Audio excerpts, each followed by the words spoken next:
نحمده ونصلي وسلم على رسوله الكريم اما بعد فاعوذ باللہ من الشیطان الرجیم بسم اللہ الرحمن الرحیم۔ جناب محمد رسول اللہ صلی اللہ علیہ وسلم کا ارشاد مبارکہ ہے، آپ نے فرمایا کہ عقل مند وہ ہے جو انسان اس دنیا سے جانے کی تیاری میں لگا رہے، اس کی نظر اللہ رب کائنات کے انعام جو اللہ نے عطا کرنا ہے جنت آخرت پہ لگی رہے۔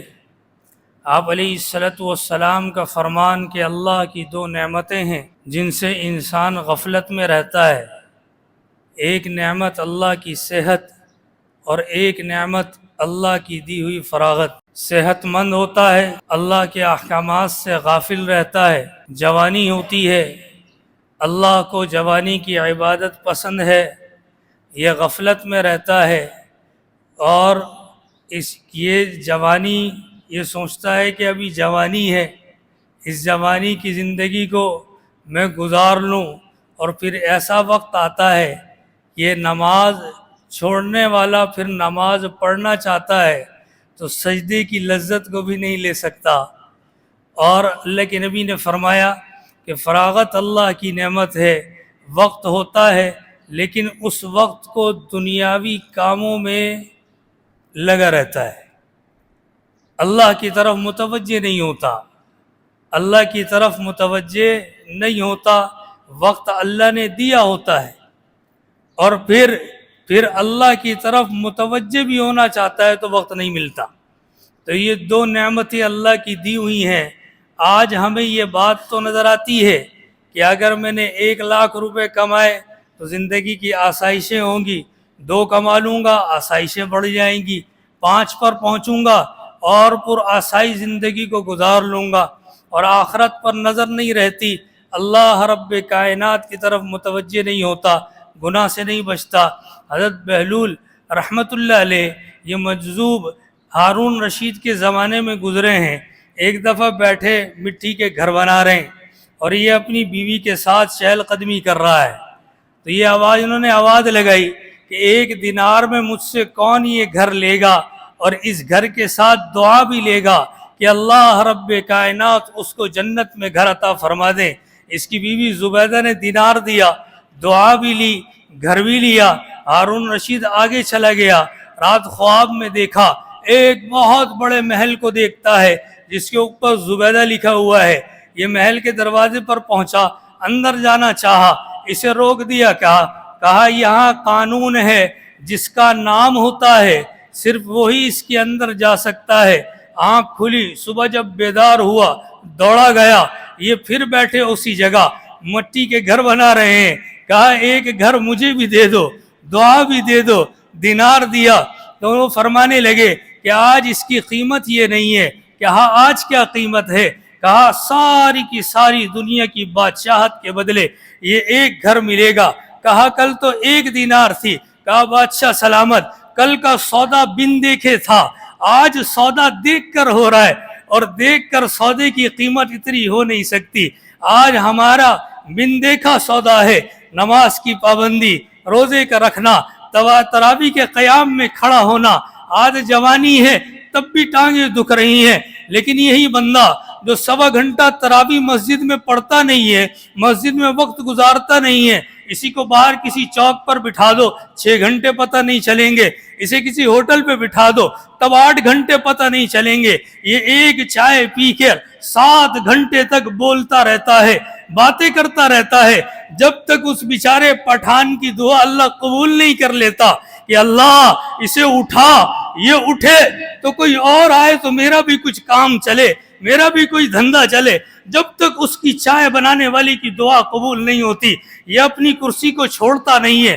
آج سودا بن دیکھے ہے، جب دیکھ کر سودا ہوگا تو اس وقت قیمت بہت زیادہ ہوگی، اور دیکھے گا کب بندہ؟ جب یہ آنکھ بند ہوگی، موت کا فرشتہ سامنے ہوگا، فرشتے نظر آئیں گے، جب جنت نظر آئے گی، جب ان کی ہیبت اور جہنم کا خوف آئے گا، موت کی تکلیف ہوگی، اس وقت سودا دیکھا ہوا ہوگا۔ ہارون رشید ان مجذوب سے مذاق کیا کرتا تھا، کہاوا تھا کہ جب دربار میں آنا چاہیں انہیں کوئی روکے نہیں، یہ آ سکتے ہیں، یہ آ جایا کرتے تھے۔ ایک دفعہ دربار میں آئے، اس کے ہاتھ میں چھڑی تھی، یہ چھڑی ان کو دی، کہا یہ چھڑی میں آپ کو دیتا ہوں۔ مذاق کر رہا ہے، کہا یہ چھڑی لے لیجئے، یہ امانت ہے، یہ اپنے پاس رکھیے گا۔ زندگی میں اگر آپ کو آپ سے زیادہ بے وقوف آدمی ملے تو یہ چھڑی اس کو دے دینا۔ یہ چھیڑ چھاڑ کر رہا ہے، مذاق کر رہا ہے۔ انہوں نے چھڑی لے کے رکھی، کہا ٹھیک ہے ایسا ہی کروں گا۔ بہت وقت گزر گیا، ہارون رشید بیمار ہوا، ان کو خبر ملی کہ ہارون رشید بیمار ہے۔ یہ وہاں تشریف لے گئے، بستر پر لگا ہوا ہے، علاج کر رہے ہیں، صحت نہیں آ رہی۔ یہ جا کر ملاقات کرتے ہیں، کہا کیا حال ہے؟ کہا بس سفر درپیش ہے۔ کہا کون سا سفر؟ کہا اب دنیا چھوڑنے والا ہوں۔ کہا کہاں جا رہے ہیں؟ کتنے دن کے لیے جا رہے ہیں؟ کہا پھر وہی بات کر رہے ہو بے وقوفانہ، میں مر رہا ہوں، یہ دنیا چھوٹنے والی ہے۔ کہا سفر پر جا رہے ہیں، کوئی انتظام کیا؟ پہلے آپ جاتے تھے، پہلے ایک لشکر نکلتا تھا جو راستے میں ساری تیاریاں کرتا تھا، پیچھے آپ چلتے تھے، کچھ فوجی دستے آگے ہوتے تھے، کچھ پیچھے ہوتے تھے، کچھ درمیان میں آپ کے ساتھ ہوتے تھے۔ اس سفر کی کیا تیاری ہے؟ کہا اس سفر کے اندر نہ کوئی فوج جا سکتی ہے، نہ دنیا کا مال جا سکتا ہے، نہ کوئی اور ساتھ جائے گا، یہ سفر اکیلے گزارنا ہے۔ کہنے لگے بادشاہ سلامت، آپ یاد کریں آپ نے مجھے ایک امانت دی تھی، ایک چھڑی دی تھی، کہا اپنے سے بے وقوف آدمی ملے تو اس کو دے دینا۔ یہ چھڑی میرے پاس آج بھی موجود ہے، مجھے اپنے سے زیادہ آج تک بے وقوف کوئی ملا نہیں، آج مل گیا ہے، یہ میں چھڑی آپ کو دیتا ہوں۔ جب آپ چند دن کا سفر کرتے تھے تو اتنی تیاریاں کہ ایک لشکر آگے، ایک لشکر پیچھے، ایک لشکر درمیان میں آپ کے ساتھ، جانے والا پہلا والا آپ کے راستے کو صاف کر رہا ہے، تیاریاں کر رہا ہے، درمیان والا آپ کی حفاظت کر رہا ہے، آپ کی جو ہے وہ خیال رکھنے کے لیے موجود ہے، پیچھے چلنے والا آپ کی حفاظت کر رہا ہے، اور سفر اتنا لمبا۔ آپ کہتے ہیں میں واپس نہیں آؤں گا، کہتے ہیں کہ میں واپس آ نہیں سکتا، سفر بہت زیادہ ہے اور تیاری مجھے کچھ نظر نہیں آ رہی۔ تو بے وقوف پھر مجھ سے زیادہ مجھے آپ ہی نظر آئے، یہ چھڑی میں آپ کو جو امانت مجھے دی تھی میں یہ واپس کرتا ہوں۔ رونے لگا، کہا میں نے تجھے بے وقوف کہا تھا، تیرے سے زیادہ حکمت والا کوئی آدمی نہیں۔